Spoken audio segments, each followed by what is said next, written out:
রাজনীতিতে নতুন বিতর্ক, অনির্বাচিতদের দিয়ে দেশ চালানোর অপচেষ্টা দেখছে বিএনপি।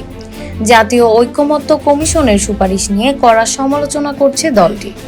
বিএনপি বলছে, কমিশনের সুপারিশে ভবিষ্যতে অনির্বাচিত ব্যক্তিদের রাষ্ট্রীয় দায়িত্বে আনার পরিকল্পনা রয়েছে, যা গণতন্ত্রের জন্য হুমকি বলে মনে করছে দলটি। বিএনপির মহাসচিব মির্জা ফখরুল ইসলাম আলমগীর বলেছেন, এটি অসম্পূর্ণ যৌক্তিক এবং গণতন্ত্র বিরোধী একটি প্রচেষ্টা।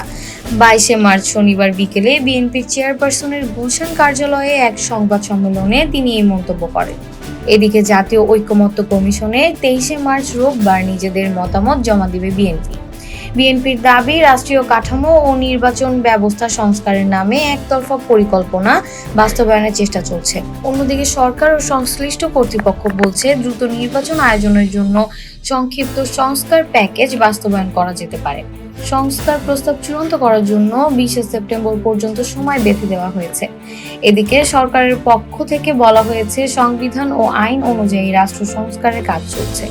জাতীয় ঐকমত্য কমিশনের পক্ষে রাজনৈতিক দলগুলোর সঙ্গে যোগাযোগ ও সমন্বয়ের দায়িত্বপ্রাপ্ত প্রধান উপদেষ্টার বিশেষ সহকারী মনির হায়দার আশা প্রকাশ করছেন, নির্ধারিত সময়ের আগেই সংস্কার প্রস্তাব চূড়ান্ত করা সম্ভব হবে। একদিকে সরকার দ্রুত নির্বাচন অনুষ্ঠানের পরিকল্পনা করছে, অন্যদিকে বিএনপি ও বিরোধী দলগুলো বিভিন্ন সংস্কার প্রস্তাব নিয়ে আপত্তি তুলছে।